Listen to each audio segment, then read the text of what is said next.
Hello everyone, कैसे हैं आप लोग। नमस्कार, मेरा नाम है प्रमिता और मैं लेकर आ गई हूँ आप सभी के लिए एक नया वीडियो लेक्चर। आज के वीडियो लेक्चर में हम बात करेंगे फिर विकल है प्राण मेरे, महादेवी वर्मा जी की कविता लगी हुई है इकाई 5 में। इसके बारे में बात करेंगे, व्याख्या के साथ पढ़ेंगे। पढ़ाई स्टार्ट करने से पहले आप सभी को मैं बधाई दे दूं। आज बुद्ध पूर्णिमा है और बुद्ध पूर्णिमा की आप सभी को ढेरों बधाई। तो चलिए स्टार्ट करते हैं पढ़ाई। हम पढ़ेंगे फिर विकल है प्राण मेरे कविता। प्रत्येक लाइन की व्याख्या करते हुए पढ़ेंगे, समझते हुए पढ़ेंगे। कविता बहुत छोटी सी है, ज्यादा समय नहीं लगेगा आप लोगों का। और कविता के साथ साथ लेखिका के बारे में, महादेवी वर्मा जी के बारे में और कुछ अन्य तथ्य भी साथ में हम आज जानेंगे इस वीडियो में। तो स्टार्ट करते हैं पढ़ाई। पहले स्लाइड में दिया है कि फिर विकल है प्राण मेरे कविता किस काव्य संग्रह में संग्रहित है। इसके बारे में दिया है कि फिर विकल है प्राण मेरे कविता साइंध्य गीत काव्य संग्रह में संग्रहित है। आप लोग स्क्रीनशॉट भी ले सकते हैं और चाहे तो आप लिख के रख सकते हैं एक जगह, ताकि बाद में जब कुछ समय बाद उसको आप रिकॉल कर सके, याद कर सके, रिवीजन कर सके। इसके लिए तो यहाँ साइंध्य गीत काव्य संग्रह में याद रखना है आपको। कई बार पेपर में पूछा जाता है कि कविता किस काव्य संग्रह में संग्रहित है। तो प्रत्येक कविता का जिसका संग्रह दिया हुआ है काव्य संग्रह, उन्हें आप जरूर से याद रखें।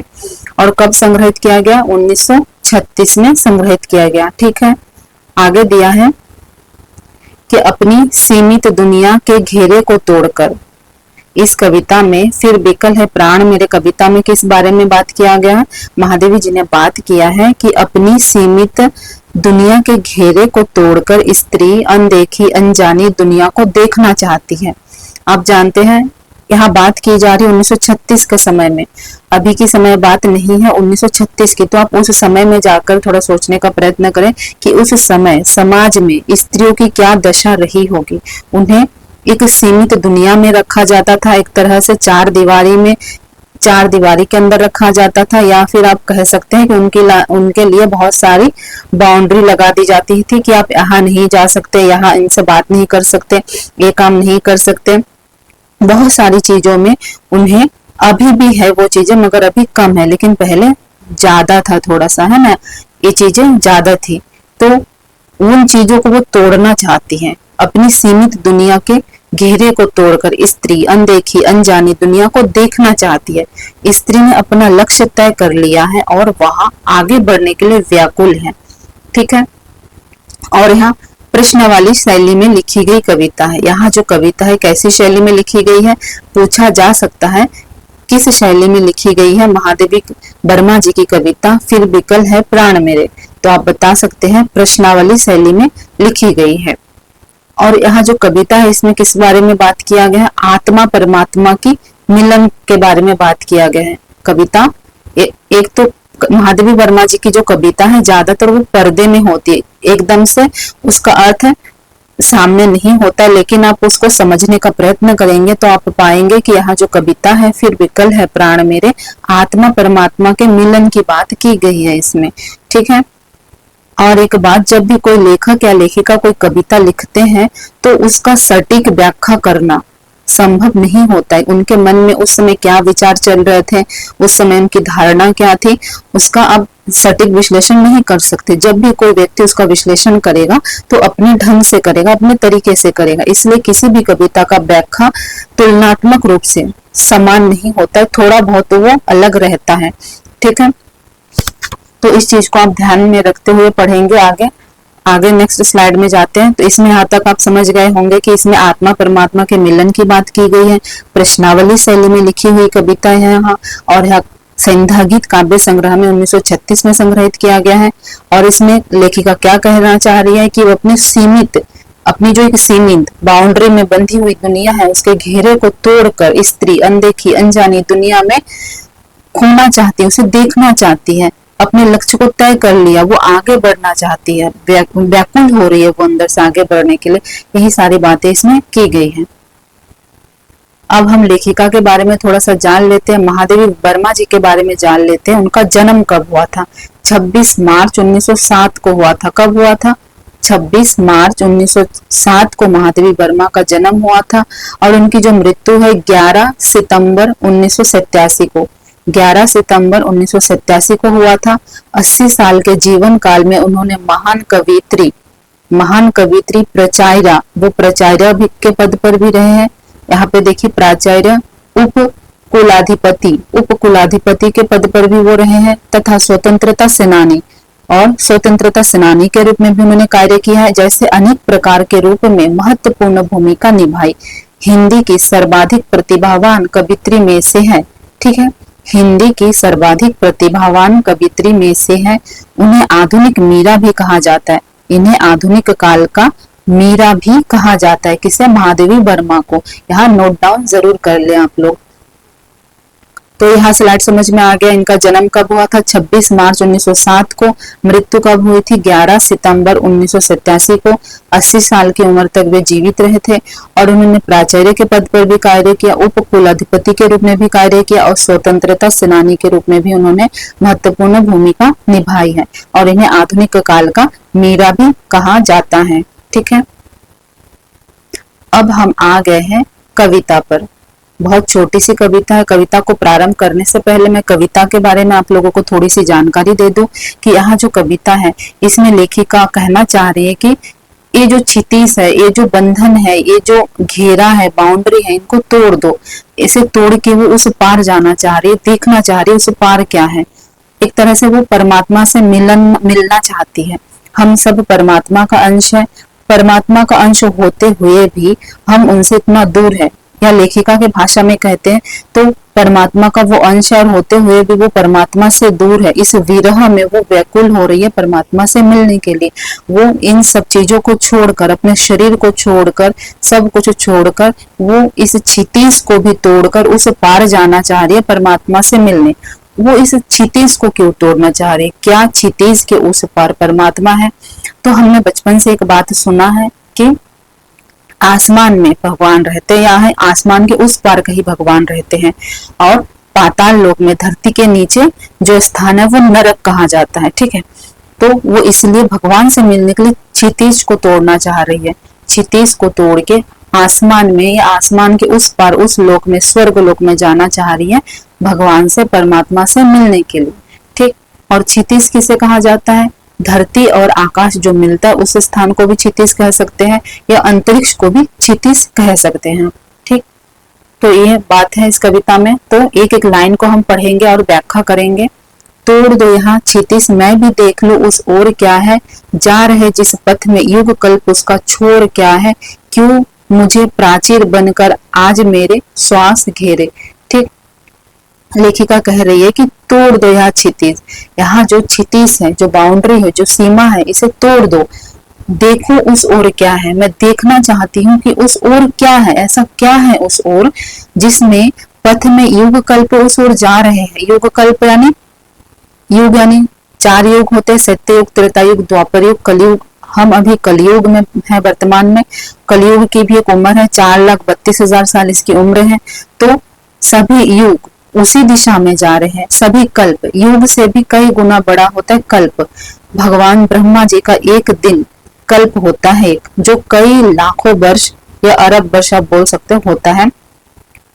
बहुत बड़ा बाउंड्रेशन होता है समय का, उसे कल्प कहा जाता है। तो कल्प, युग सब उसी छोर में जा रहे, उसी पथ में जा रहे हैं। तो मैं भी उधर जाना चाहती हूँ और देखना चाहती हूँ कि उस ओर क्या है। क्यों मुझे प्राचीर बनकर आज मेरे श्वास घेरे। वो कहना चाह रही है कि मेरे जो श्वास है, श्वास हम शरीर से ले रहे हैं, नाक से ले रहे हैं, तो मेरा शरीर आज मुझे प्राचीर बनकर क्यों घेरा हुआ है। शरीर मुझे क्यों नहीं त्याग रहा है, ये शरीर मुझे अपने आप में क्यों बांध के रखा है, क्यों मुझे ये अपने परमात्मा से मिलने का मौका नहीं दे रहा है। अर्थात वो बहुत ज्यादा व्याकुल हो रही है। वो चाह रही है ये शरीर त्याग के, ये दुनिया त्याग करके, सब कुछ छोड़ के, इस क्षितिज को भी तोड़ करके वो जा करके अपने परमात्मा से मिले। वो परमात्मा के विरह में व्याकुल हो रही है। ठीक है, फिर विकल है प्राण मेरे। कविता का नाम भी पढ़ने से स्पष्ट प्रतीत होता है कि फिर विकल है प्राण मेरे, अर्थात वो बिल्कुल विकल हो रही है, विहल हो रही है, व्याकुल हो रही है। किससे? उस परमात्मा का अंश होते हुए भी उनसे ना मिल पाने का जो उनके मन में कष्ट है, उस कष्ट से व्याकुल हो रही है। आगे देखते हैं। सिंधु की निशि सीमता पर लघु लहर का लाश कैसा, दीप लघु शिखर पर धरे आलोक का आकाश कैसा, दे रही मेरी चिंतनता क्षणों के साथ फेरे। तो सिंधु की निसीमता पर लघु लहर का लाश कैसा, सिंधु नदी भी है, नदी भी कह सकते हैं, सिंधु सागर भी। तो उसके ऊपर जो छोटी छोटी लहरें होती है, वो छोटी लहरें कैसे नाच रही है। लाश अर्थात एक नृत्य कला का नाम होता है लाश। तो वो छोटी छोटी लहरें अपने गौरव के साथ गौरवान्वित होकर कैसे खिलकर नाचते हुए वहां पे खुश होकर नदी पे या सागर के लहरों पे आ रही है। और दीप लघु सिर पर धरे आलोक का आकाश कैसा, जो दीप है, छोटा सा दीप है, वो अपने सिर पर, शीश पर आकाश पकड़, ऐसा लग रहा है कि उसके सिर पर आकाश है। किसका? आलोक का, प्रकाश का। एक छोटा दीप अपने ऊपर प्रकाश का एक बड़ा सा आकाश लिए बैठा है। मतलब वो अपने कर्म से, अपने लघुता में, अपने छोटे होते हुए भी कितना विशाल कार्य कर रहा है, कितना गर्व से अपना कार्य कर रहा है। जैसे समुद्र की छोटी छोटी लहरें गर्व से अपना नृत्य कर रहा है, अपना कर्म कर रहा है। दीपक अपना गर्व से आलोकित कर रहा है, जगत को प्रकाशित कर रहा है। छोटी से छोटी वस्तु भी अपना कर्म बखूबी निभा रहा है। सबकी अपनी एक महत्ता है अपने स्थान पर, सब अपने आप में अनोखे हैं, मगर वो अपने आप में कुछ अलग खुद को नहीं पा रही है। लेखिका कह रही है कि मैं क्यों ऐसी नहीं हूँ, मुझे अपने आप पे गर्व क्यों नहीं होता, मैं क्यों इतना व्याकुल हो रही हूँ। दे रही मेरी चिंतनता क्षणों के साथ फेरे। उनकी चिंतनता धीरे धीरे क्षण प्रति क्षण बढ़ रहा है। वो प्रति क्षण व्याकुल होती जा रही है भगवान से मिलने के लिए, या फिर उस ओर जाने के लिए। किस ओर? क्षितिज को तोड़कर उस ओर जाने के लिए व्याकुल हो रही है। ठीक है, दे रही मेरी चिंतनता क्षणों के साथ फेरे। इस स्लाइड को एक बार फिर पढ़ लेते हैं। तोड़ दो यहाँ क्षितिज, मैं भी देख लूं उस ओर क्या है, जा रहे जिस पथ में युग कल्प, उसका छोर क्या है। क्यों मुझे प्राचीर बनकर आज मेरे श्वास घेरे, सिंधु की निसीमता पर लघु लहर का लाश कैसा, दीप लघु सिर पर धरे आलोक का आकाश कैसा, दे रही मेरी चिंतनता क्षणों के साथ फेरे। ठीक, आगे है बिंब ग्रहता कणों को शल्भ को चीर साधना दी, पुलक से नभ भरा धरा को कल्पना में वेदना दी, मत कहो हे विश्व झूठे है अतुल वरदान तेरे। बिंब ग्रहता कणों को शलभ को चीर साधना दी, इसका अर्थ क्या हुआ? बिंब ग्रहता कण इस धरती पर, यहाँ पे छोटे से छोटे कणों की, छोटे से छोटे वस्तु की, सबकी अपनी महत्ता है, अपना स्थान है, सब अपने आप में अनोखा है। ठीक, शल्भ जो है कीट पतंगा को कहा जाता है शल्भ। शल्भ उसको पता होता है, शल्भ को, कीट पतंगे को बारिश के मौसम में आपने देखा होगा, लाइट के आगे या दिया कहीं रखा हो तो उसके आगे छोटे छोटे कीट पतंग आ जाते हैं उसमें, और रोशनी के आसपास घूमने लगते हैं, और फिर कुछ समय में वो क्या होते हैं, उसी रोशनी में, उसी लौ में चलकर अपना प्राण त्याग देते हैं, उसमें भस्म हो जाते हैं, अपने आप को जला देते हैं। तो शलभ को चीर साधना दी, मतलब कि उस कीट पतंग में, वो भगवान से पूछ रहे हैं, परमात्मा से पूछ रहे कि उस कीट पतंग में भी आपने इतनी चीर साधना दी, वो चीर काल से यही काम कर रहा है, उसमें इतनी साहस है, इतना दृढ़ता है, इतना संकल्प निष्ठा है वो, कि चीर काल से कितने आत्मबल के साथ वहां क्या करता है, उसी प्रकाश में, उसी लौ में अपने आप को समाहित कर देता है। उसे पता होता है कि इस लौ में उसके प्राण जा सकते हैं, मगर वो उस लौ को पा लेना चाहता है। वो जो कीट पतंगा उस लौ में समाहित हो जाना चाह रहा है, उसे अपने आप में, वो उस लौ को अपने आप को उस लौ में विसर्जित कर देना चाहता है, अपनी इच्छा को पूरा करते करते वहां उस लौ में समाहित हो जाता है।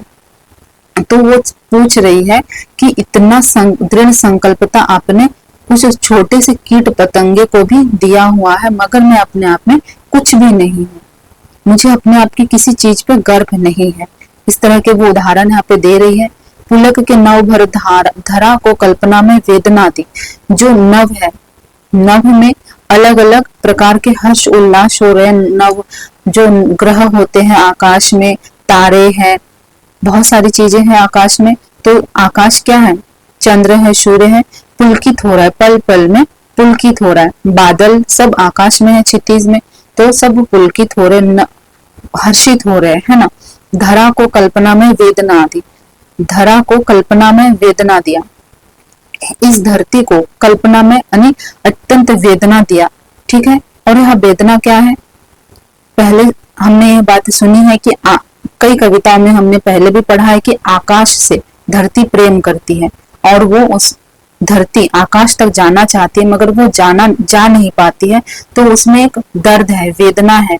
तो उसी को कहा गया है कि पुलक से नभ भरा, धरा को कल्पना में वेदना दी, यानी आसमान तो खुश है, हर्षोषित है, लेकिन धरती क्या है, वेदना में है। मत कहो ये विश्व झूठे, है अतुलित वरदान तेरे, कह रहे हैं कि विश्व को झूठा मत कहो, या उस परमपिता को झूठा मत कहो, उनके हजारों वरदान है अतुल, जिसकी कोई तुलना ना हो सके, अतुलित वरदान है तेरे, ठीक, उस परम पिता के अतुलित वरदान है।